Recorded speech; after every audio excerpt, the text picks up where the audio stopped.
नमस्कार दोस्तों, स्वागत है आपके अपने YouTube channel the make future में। आज हम करंट अफेयर्स की अगली कड़ी, इसका मतलब तीसरा लेक्चर लेकर आए हैं। इसमें फिर कल की तरीके हम लोग एक योजना पर डिस्कस करेंगे और इसके अलावा अन्य महत्वपूर्ण 10 बिंदुओं पर भी हम लोग चर्चा करेंगे। ठीक है, तो बिना देरी किए हुए शुरू करते हैं हम अपने क्वेश्चनों की ओर। ठीक है, चलिए। तो आपको देख रहे होंगे, ये योजना है एक, जिसका नाम ओ स्मार्ट योजना।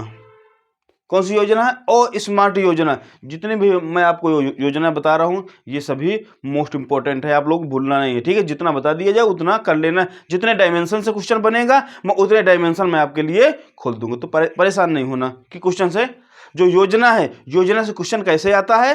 जितना मैं 3 या 4 5 डायमेंशन जितना बताऊंगा, उतने ही डायमेंशन से लगभग क्वेश्चन आने वाले रहते हैं। ठीक है, तो शुरू करते हैं। ओ स्मार्ट योजना। आप कभी कभी जैसे इस टाइप की योजनाएं होती हैं, तो कभी कभी इसका जो फुल फॉर्म पूछ लेता है। सबसे पहले क्या पूछ लेता है? फुल फॉर्म पूछ लेता है। तो फुल फॉर्म क्या होगा इसका? Ocean services modelling application resources and technology, ये इसका फुल फॉर्म होगा। ठीक है, इसका क्या होगा? फुल फॉर्म होगा। यदि हिंदी में देखा जाए तो इसका मतलब होता है महासागरीय सेवाएं मॉडलिंग अनुप्रयोग। एप्लीकेशन में अनुप्रयोग होता है। ठीक है, अनुप्रयोग रिसोर्स संसाधन प्रौद्योगिकी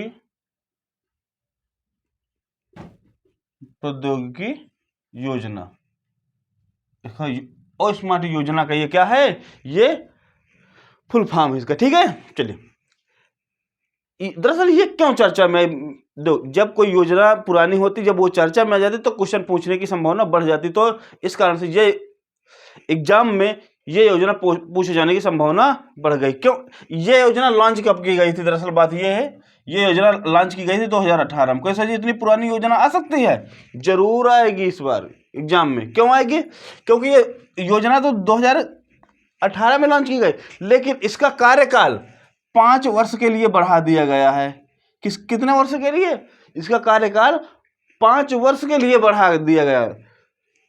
पहले 21 तक, 21 से 5 वर्ष तक के लिए फिर बढ़ा दिया गया। कब तक? 2021 से 26 तक इसका कार्यकाल 5 वर्ष के लिए बढ़ा दिया गया है। कब तक के लिए? 21 से 26 तक। अब समझ में आई बात?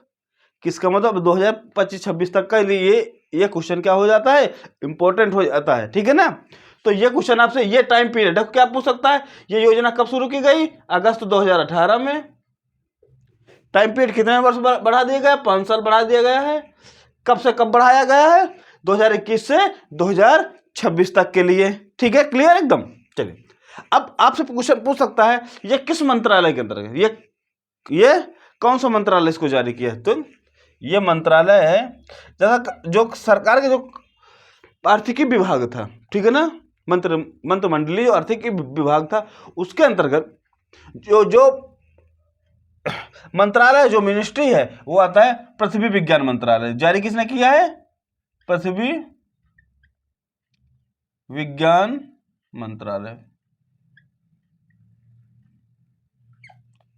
पृथ्वी विज्ञान मंत्रालय, इसको जारी किया कौन है? इसको जारी करने वाला कौन है? पृथ्वी विज्ञान मंत्रालय। ये किस क्षेत्र की योजना है? ये राज्य क्षेत्र की योजना है कि केंद्र क्षेत्र की योजना? तो दरअसल बात क्या हो, पृथ्वी विज्ञान मंत्रालय या महासागरीय सेवा, जो बड़ी बड़ी सेवाएं, इसका मतलब कौन जारी करेगा? ये कौन से क्षेत्र की योजना? ये है केंद्र क्षेत्र की योजना।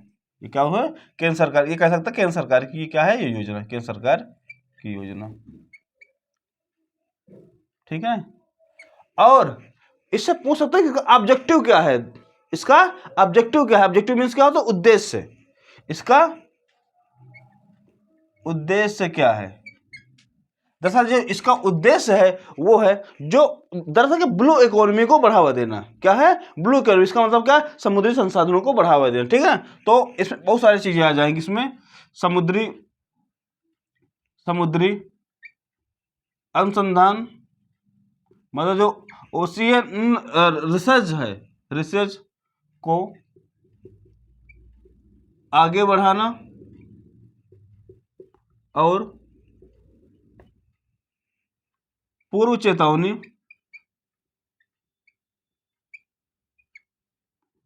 मौसम प्रणाली स्थापित करना।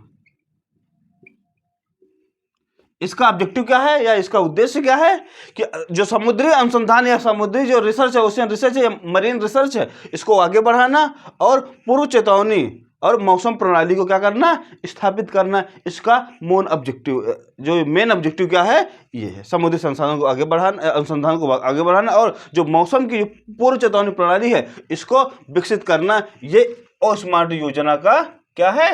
लक्ष्य है। कोई दिक्कत? ठीक है, ये आते हैं। अब हम लोग एक योजना पूरी तरीके से, और क्वेश्चन कैसे आएगा? वही जो बताए, कब की योजना कब शुरू की गई? अगस्त 2018 में। कितने वर्ष के लिए बढ़ाई गई? 5 साल के लिए। टाइम कितना बढ़ाया गया? 21 से 26 साल। इसका फुल फॉर्म क्या है? Ocean service modelling application resource and technology. जो इसका हिंदी में क्या है? महासागरीय सेवाएं मॉडलिंग अनुप्रयोग अनुसंधान प्रौद्योगिकी योजना, जिसको बोलते हैं ओ स्मार्ट। ठीक है, कौन सा मंत्रालय? पृथ्वी विज्ञान मंत्रालय। किस क्षेत्र की योजना? केंद्र क्षेत्र की योजना है। उद्देश्य क्या है? समुद्री अनुसंधान को आगे बढ़ाना और पूर्व चेतावनी मौसम प्रणाली को स्थापित करना। ये इसका ओ स्मार्ट योजना का मेन ऑब्जेक्टिव है या मेन उद्देश्य है। ठीक है ना? चलिए अब हम लोग शुरू करते हैं। अगला, किस शैक्षिक संस्थान ने हाल ही में परीक्षा संगम पोर्टल लॉन्च किया है? किस परीक्षा संस्थान ने हाल ही में कौन सा परीक्षा संगम जो पोर्टल है लॉन्च किया है? जो देखो, जो एग्जाम दे रहे हैं ना बच्चे, मतलब किसी भी क्षेत्र का, जो इस टाइप के एग्जाम जो पोर्टल लॉन्च किया, क्या लॉन्च किया, बहुत इंपॉर्टेंट हो जाता है। ठीक है ना? परीक्षा पोर्टल लॉन्च किया किसने? CBSE बोर्ड ने। कौन से बोर्ड ने? CBSE बोर्ड ने। ठीक है, चलिए अगला है। आपसे कभी कभी जब क्वेश्चन तो CBSE का फुल फॉर्म भी पूछ सकता है। ठीक है, यदि आपको पता हो तो कमेंट बॉक्स में जरूर बताना। उत्तर प्रदेश सरकार ने किस संस्थान को उत्तर प्रदेश स्टार्टअप हब बनाने के लिए चुना गया? उत्तर प्रदेश सरकार ने किस संस्थान को उत्तर प्रदेश का स्टार्टअप हब बनाने के लिए क्या किया गया है? चुना गया है। वो है IIT कानपुर। IIT कानपुर को चुना गया है। उत्तर प्रदेश सरकार ने IIT कानपुर को उत्तर प्रदेश का स्टार्टअप हब बनाने के लिए क्या किया गया है? चुना गया है। ठीक है, अगला, हाल ही में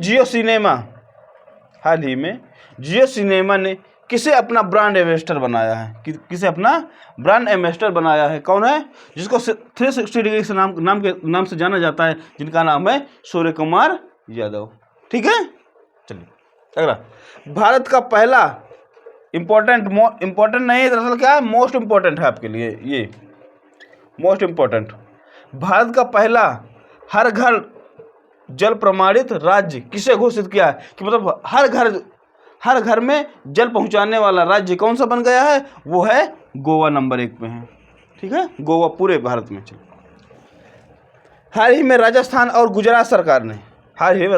गुजरात में किस त्वचा रोग वायरल संक्रमण से हजारों मवेशियों की मौत हो गई है? वो कौन सा है?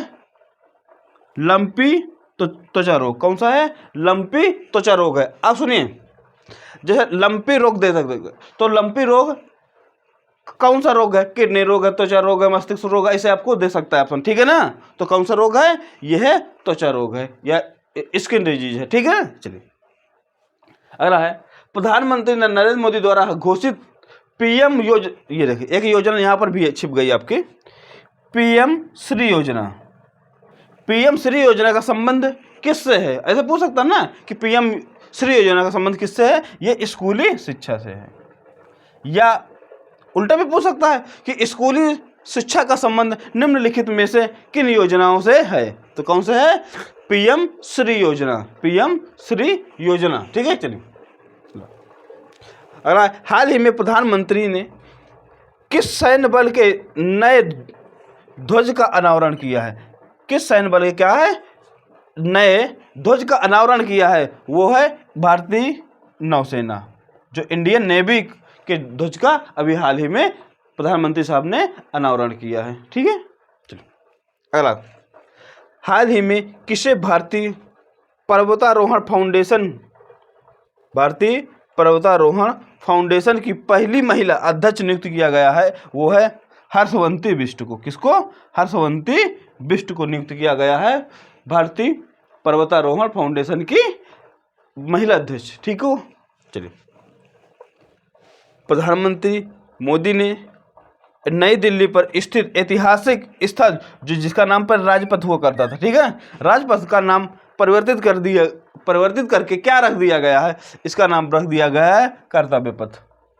क्या रख दिया गया है? कर्तव्य पथ। पहले जिसका नाम था राजपथ, राजपथ का नाम परिवर्तित करके क्या कर दिया गया है? ये कर दिया गया है कर्तव्य पथ। आपसे ये भी पूछ सकता है कि हाल ही में प्रधानमंत्री ने किस स्थान पर राजपथ का नाम कर्तव्य पथ कर दिया गया, तो कहाँ किया गया? नई दिल्ली में। देखिए क्वेश्चन बनने का तरीका क्या होगा कि किस स्थान के ऐतिहासिक राजपथ को उसका नाम परिवर्तित करके क्या कर दिया? कर्तव्य पथ कर दिया। वही स्थान कौन सा है? तो वही स्थान दिल्ली है। और क्या कि हाल ही में दिल्ली के राजपथ स्थान को कर्तव्य पथ कर दिया गया है। यह कारनामा किसने किया है, या इस परिवर्तित करने का जो नाम परिवर्तित किया गया है इसने किसने किया है? प्रधानमंत्री ने, राष्ट्रपति ने, गृह मंत्री ने, या रक्षा मंत्री ने? तो कौन है? प्रधानमंत्री ने। देखो कुछ डायमेंशन कितना क्वेश्चन चेंज कर सकता है, ये हो सकता है। ठीक है, चलिए अगला है, केंद्रीय पर्यावरण मंत्रालय ने किस राज्य के लिए नई तटीय प्रबंधन योजना, इंपॉर्टेंट है, नई तटीय प्रबंधन योजना लॉन्च की है? वो है कर्नाटक राज्य। वो है कौन सा? वो कर्नाटक राज्य है। ठीक है ना, वो कौन सा है? वो कर्नाटक राज्य। ये आपकी आज के लिए ये सुर्खियां थी, वो हम लोगों ने समेटा। लेकिन अभी देखो, आप भी जो चीज समझ में आई आप लोग कमेंट करते रहा। जैसे कल एक बच्चे ने कमेंट किया था कि सर जी ये स्लम मुक्त क्या होता है? स्लम जिसको बोलते हैं हम लोग झुग्गी झोपड़ियाँ या गंदी बस्तियाँ, ठीक है ना। स्लम मुक्त जो गंदी बस्तियाँ जो गांव में जो उड़ीसा राज्य की बात, जो उड़ीसा राज्य सरकार ने भी घोषणा किया कि हम स्लम मुक्त करेंगे। स्लम मुक्त करने का मतलब है कि हम जो झुग्गी झोपड़ियाँ हमारे यहाँ लोग निवास करते हैं उनका पुनर्वास किया जाएगा, और झोपड़ियों से जो स्लम है, गंदी बस्तियाँ हैं, इनसे निजात पाएंगे हम लोग, इनको हटाएंगे और उनके लिए नया पुनर्वास लेकर आएंगे। ये था स्लम मुक्त। ठीक है, स्लम मीन्स क्या होता है? गंदी बस्तियाँ, उनसे जो गंदी बस्तियाँ उनसे मुक्त करना, ये जो झुग्गी झोपड़ियाँ हैं उनसे मुक्त करना ही क्या है? स्लम मुक्त है। ये उड़ीसा सरकार ने लॉन्च किया। कोई दिक्कत? चलिए, इसी तरीके यदि कोई आपको समस्या लगती है किसी भी टॉपिक में तो आप कमेंट कर दिया करिए, जैसे हम बताते हैं। इसके बाद में हम उस क्वेश्चन को बाद में आपको विस्तार से बता देंगे। ठीक है, तो यदि आप हमारे चैनल में भी नए हैं तो प्लीज़ इस चैनल को सब्सक्राइब करें, लाइक करें और बहुत से लोगों तक शेयर करें। हाँ, शेयर या लाइक या सब्सक्राइब तभी करें जब आपको इससे फ़ायदा मिलने वाला हो। ठीक है, तो परेशान हो, ये कोशिश करूँगी हर चीज़। और हाल ही में पुलिस की वैकेंसी भी आने वाली है, तो मैं कोशिश करूँगा आपको पूरी उसके बारे में जानकारी प्लस उसका सिलेबस बताने की कोशिश करूँगा। तो मिलते हैं किसी अन्य वीडियो में, तब तक के लिए नमस्कार, धन्यवाद।